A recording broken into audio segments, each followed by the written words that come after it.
What's up, party people? So one of the first things I did is I went and I checked out this new Colosseum arena dungeon in Ardeka. Well, it's not in Ardeka. It's in the Colosseum lobby that you can get to through Ardeka.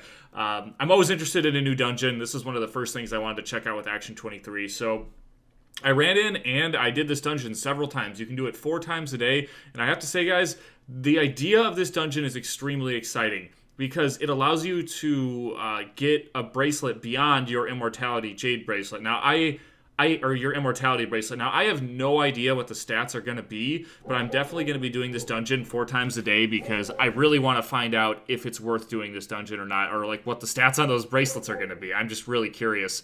But the thing is right now, you can't get not everything seems to be dropping, at least from what I've seen, which is a little disheartening. You need a bunch of different drops to get the bracelet, and I've only seen one of them so far, and I've also seen one drop called a Colosseum Gamble card that doesn't seem to do anything, so I'm really hoping that gets cleared up in the future. But the dungeon itself is actually pretty fun. I mean, you just go in and you're just fighting other Dekaron characters, except they're NPCs instead of players. It is a level 190 dungeon and fairly challenging.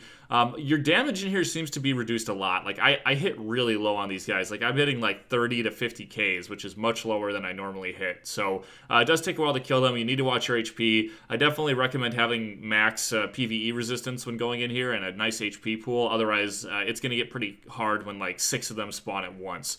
But the drops in this dungeon are pretty great, even if you're not getting the bracelet, because it seems to drop a lot of R-gates, which is good. And in addition to that, you can also get your improved Ardeka socket stone, which is interesting. Also, it drops Dragonoid signets. I'm not really sure why, but I guess I'm not going to complain about that, so that's pretty cool. As some of you know, this dungeon was available for PvP at one point, and now they're doing it as a PvE thing.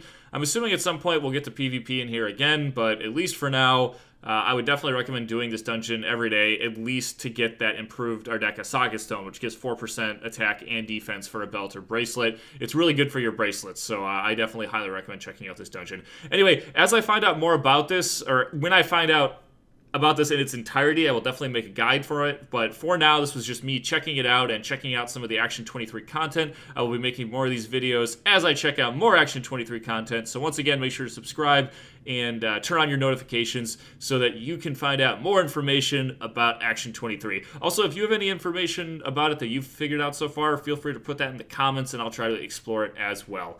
Anyway, guys, as always, I hope you enjoyed the video. If you have any questions or suggestions, as always, you can leave them in the comments. And until next time, guys, take care.